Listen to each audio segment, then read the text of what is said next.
You probably heard about quantum computing. This is the one that's going to change the world of cryptography. And people sometimes express concerns about what it might even do for blockchains, although I don't think that's going to be a problem right away. But in principle, it might be, because blockchains do use public key cryptography, so maybe I said it too quickly. I mean, the point of quantum computing is you use fundamental operations that are different than the operations in digital computers, and it makes certain processes much faster. And the main consequence for cryptography is it's going to destroy all the public key cryptography systems that we're currently using. But it's not a problem right now, because the quantum computer hardware right now is too noisy. It's too inaccurate to do the high precision calculations necessary to crack real substantial keys. But if it continues to develop at the current rate, it is projected that within, say, 2 or 3 decades, quantum computers will be able to crack the public key encryption systems that we're using right now. So in a quantum computer, you use qubits, and you can install this thing called Project Q to simulate quantum computing on any Linux machine. And so the point is you can run a qubit and measure it, and qubits have a state that can vary from 0 to 1. If it's in state 0, it's 100% in state 0, and so if you measure it 10 times, you always get a 0. But the operations you perform on a qubit are very different. On a normal bit, you just flip it, or you do things like XOR and normal computing. But in a qubit, you use these gates with various names, and X is one that rotates it 90 degrees in the three-dimensional space it lives in. So it takes a qubit in state 0, and it rotates it into a state that is, this one rotates it all the way to a 1, 180 degrees. So it moves from a certain 0 to a certain 1. But you can make a superposition state with the Hadamard gate. That's the one, the H. If you implement the Hadamard gate, which should be here, you allocate a qubit, then the end.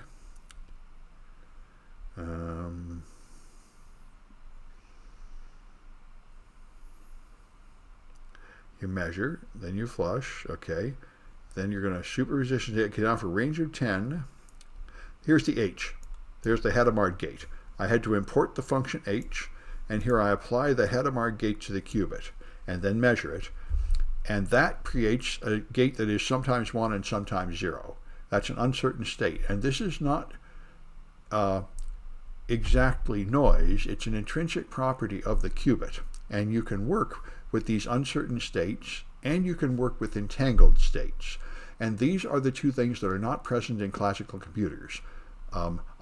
These superposition states that are in between 1 and 0, and the entanglement that synchronizes certain bits. Those make it possible to do certain kinds of calculations much faster. And so here you got the Hadamard gate, and use the C0 operator to entangle them. So you have 2 bits, you rotate one to an uncertain state, and then you entangle them, and now they are both uncertain. The one that used to be certain gains uncertainty from the one it's entangled with. And you can now draw pretty circuit diagrams of these things by installing a cask. So here you have a picture of one qubit going through a Hadamard gate and then being entangled. This is what it looks like. They start in the state 0. This one gets rotated by H, which turns it into half 1 and half 0, and this entangles them. And here's 3 qubits in this diagram, and here's 5 qubits in that diagram. And so I ought to mention a couple of these links are pretty useful. This one here, oh, they took it down. That's very annoying. That's right. Too bad. They had a nice little pictorial guide there, but they've hidden it somewhere. Wonder if it's here.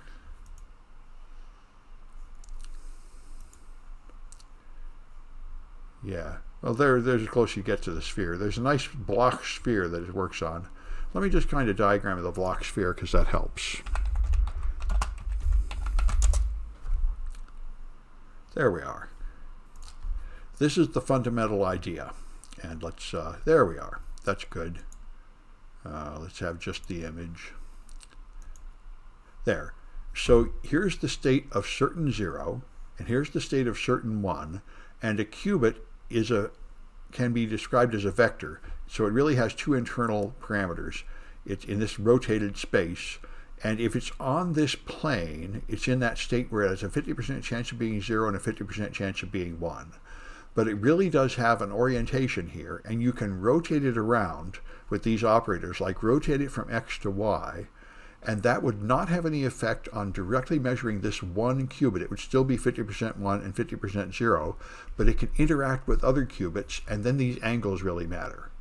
That's why it can do strange calculations that are far more complex than the digital calculations in a digital computer that just does things like XOR and NOT. You can do, each qubit contains far more information than a single bit.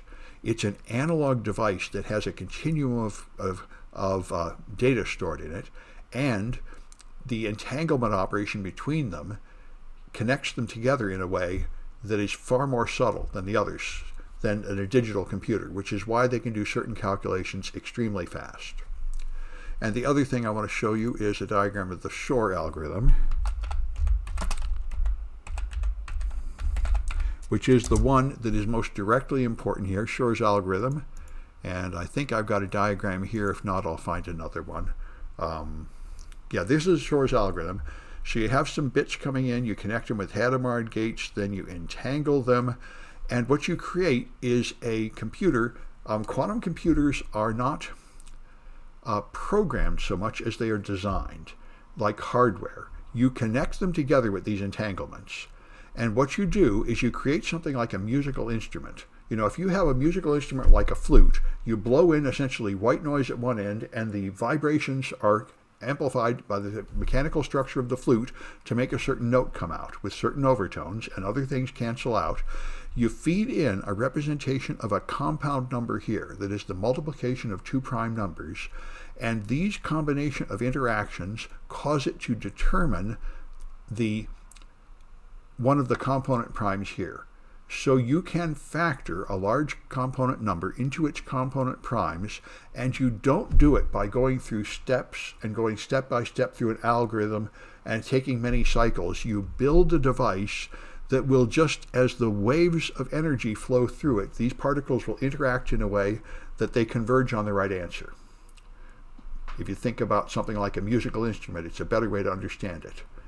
It's hardware computing with different transactions. And anyway, that's why it's going to destroy our current public cryptography systems, because they are all based on hard problems, and the hard problems, some of them can be solved here.